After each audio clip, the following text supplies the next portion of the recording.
episode of The Mark Show. This time I'm going to give my opinion on commuting on a 2016 BMW R1200 GS Adventure. And we're going to go from my office to my home, and I'm going to first I'm going to lead off with the things that I like about the GS, and then tell you some things that I don't like about the GS as far as commuting goes.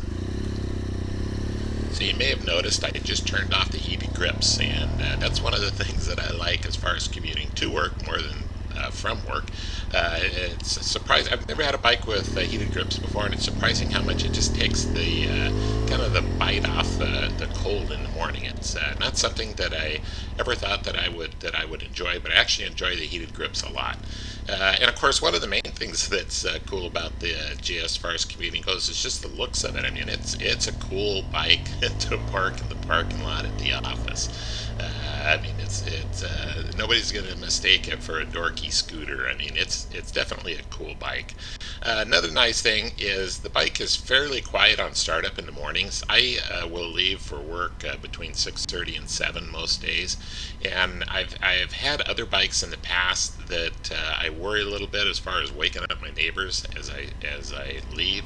And with the GS, although it sounds cool, has a nice little rumble to it, it's not so loud that I feel like it's waking up the neighbors, which is something that's obviously a plus when you're riding every day. And I should add, I commute almost every day year round.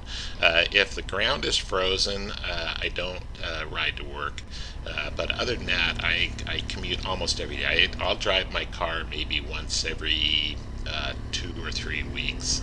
Other than that, I'm on the bike every day, which means that I do a lot of my grocery shopping on the bike. And so coming and going to work, I will quite often stop off at the grocery store, and I can easily fit 2 full grocery bags and 3 if I work out a little bit. So here, as I'm going to accelerate, you're going to see one of the things I don't like. And there I just did a couple wheelies, and the stupid traction control, which is also kind of wheelie control, as soon as you gas it to do like a little wheelie, the traction control kicks in and kills the power, and so the front end, after it comes up an inch or so, it drops it back down, and if you've still got the throttle on, it comes up again. So you kind of look like a dork as the front end of the bike bounces up and down. But on the other hand, the wheelie control is nice because it keeps me from doing wheelies when I shouldn't. I mean, I've had a number of bikes before that I've actually gotten rid of just because I tend to wheelie commuting to work, when I don't really like to. But another thing that's really nice about the bike is just how comfortable it is in traffic. I mean, the bike is tall, so you can easily see around other cars. Very comfortable. The seat's comfortable. I like the seat height. It's got kind of a reputation of being a tall bike. So here, this guy, as you can see, he's doing some lane splitting. Lane splitting is actually not legal here in Oregon, and I don't think the GS would be the greatest lane splitting bike just because how thick it is, or especially with the bags on the back. It's kind of a wide bike.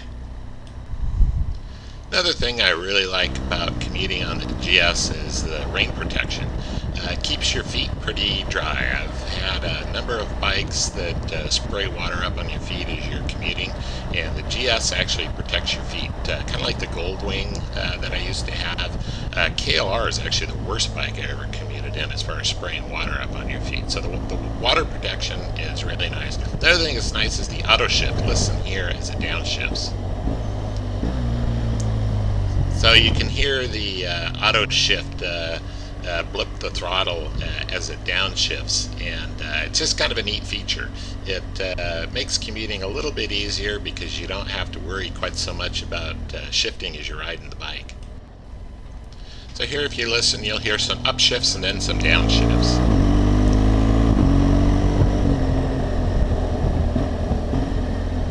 And it's just kind of a cool feature. I mean, you can upshift and downshift without the clutch by blipping the throttle, but it kind of does it for you. And while you're commuting, it's kind of nice just not to have to think about that. I mean, kind of a neat feature. Anyhow, I was talking about the rain before I started shifting there. And the bike also provides quite a bit of frontal protection as far as your legs go, just because the tank is so wide, so it tends to keep my pants dry as long as it's not raining too hard.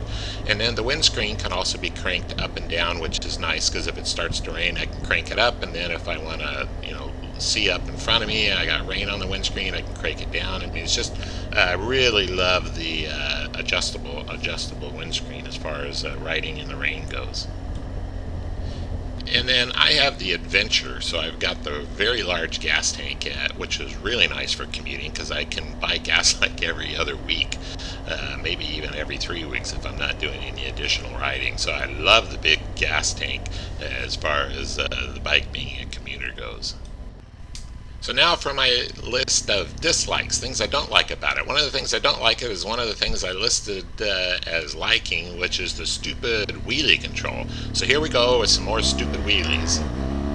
And look at that, you just look like an idiot on the thing. I don't know, I hate the wheelie control. It's probably good that it's on there, but I tend to hate it.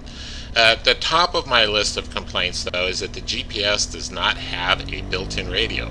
That GPS is fairly expensive, and why my Senna has a radio and the GPS doesn't, I have no idea, because it would really be nice to be able to just do a touch screen, select between my favorite stations. I mean, that just seems so basic, and I don't know why it's not on there. Also, of course, the bike is large. A smaller bike might be a little bit better commuter.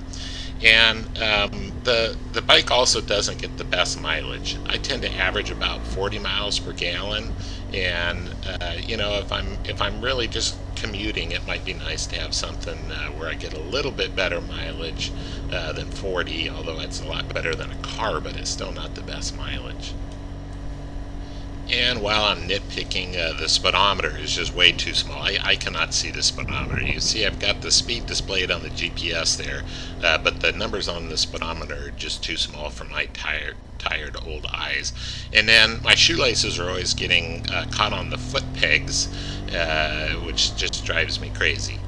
So here we are arriving at home. One of the things I forgot to mention that I like, it has a little glove box. So you couldn't really see it in the video though, but I reached down and opened up the little glove box that's on top of the gas tank and hit the garage door opener to open the garage. And forgive me for having such a messy garage. I mean, typically my garage is a little bit cleaner, but it's a little messy right now.